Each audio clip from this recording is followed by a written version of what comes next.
Welcome to Wolves Weekly. I'm Barrett Henderson, Director of Media Relations here at Western Oregon University.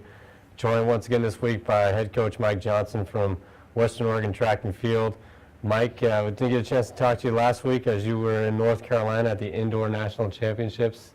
You had the privilege to work that event. Talk a little bit about how that experience was. It's always great. National championships are national championships, and it's the enthusiasm of the athletes bring, and that the coaches have, and I have the opportunity to work on the NCAA Track and Field Committee, which is in part responsible for the administration of the meet. And we, spend our 5-6 days there and try to get the meet working well. And our conference was well represented, and a lot of good things happened. Yeah, the meet went really well. And Micah Chalemo, am I saying that correctly? Yeah, Alaska Anchorage. Yeah. He came out with a national title, as you mentioned, a great conference representation. Well, we had all of that. The West was well represented.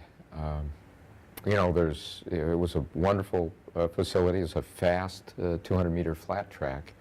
We don't run on a lot of 200 flat tracks out here, but it was, big radius turns and good facilities, and UCS always supports the meet very well as the official sponsor, and so everything is really first rate. PT Timing does a great job. It is as good a championship as you can host, and they did it. Let's go. Now we can bring it back here for the John Twilight and Cascade Conference. Cascade. I'm talking about my past here. Great Northwest Athletic Conference Championship. Goodness. I don't know what's happening in your past. Man. But, well, Mike, let's go ahead and talk not about last week. We'll go ahead and talk the previous week because we didn't get a chance to talk to you last week. But Sabree Church opens the season with a national qualifying mark in the javelin. And then Shane Brooks and Justin Larson also hit provisional marks that were both very strong. Yeah, Sabree just clocked an auto standard right out of the box, and the other guys threw marks that are going to get in the meet, and so we've got 3 people bound for Grand Valley right now, and I think we probably have 6, 7, 8 more that we should. Well, we're not going to take a bus, so we get on a plane. Right. Come middle of May. Now, we talked a little bit, you and I, during the indoor season, and you mentioned that we weren't showing everything we had. First meet of the outdoor season, there we are with 3 national marks. That's something you had in your back pocket. Obviously, you can't really throw javelin indoors. Well, you can. Can you? You can. Okay. Yeah, it's not wise, but you can do it. Okay.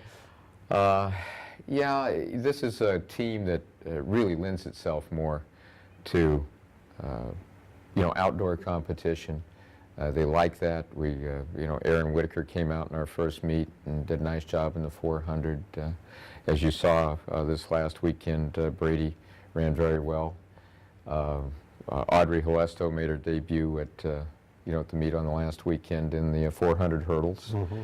And first race she's ever run, maiden race, and went out and, put herself on top of the conference list. And yeah, at Lane, it was a big weekend for the Wolves, as Cody Rhodes just had a monster day, but overall the hurdles, men's and women's, Rochelle Papel did real well as well. She did, and she won, and that was homecoming of sorts for her. She's from Eugene. She went to school there, transferred here, this year, and we were just pleased with an awful lot of things that took place last weekend and in most of the events. Tyrell Williams broke himself out of, the football mold and ran a fine 200 and was a little bit gassed in the last 30, but he's going to overcome that. He's doing a very good job. So sprints, jumps, hurdles, throws, it's rolling. Now this weekend you're going to be sending a select group to historic Hayward Field there in Eugene at the U of O preview, and then you got Lewis and Clark Invite as well this weekend. We do, really 2 kind of historic sites. The Lewis and Clark Stadium. It kind of lends itself to that. It's about 60 years old, but they've recently resurfaced their track and refurbished the entire facility. And of course, Hayward Field will be, is one of the iconic track and field facilities in America. We'll host the World Junior Championships this summer, as well as the Division I meet for the next 4 years.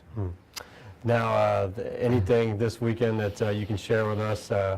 Obviously, Amy having a really strong women's shot put season. She'll be headed to Eugene. That's the idea. Yeah, that's the idea right now, and we'll see how we are at the end of the week, but I think, yes, she'll be looking there. Brady moves to the 1500, Brady Beagley. We'll have people in a variety of events, about 23 or so athletes in Eugene and another 35 or so in Portland.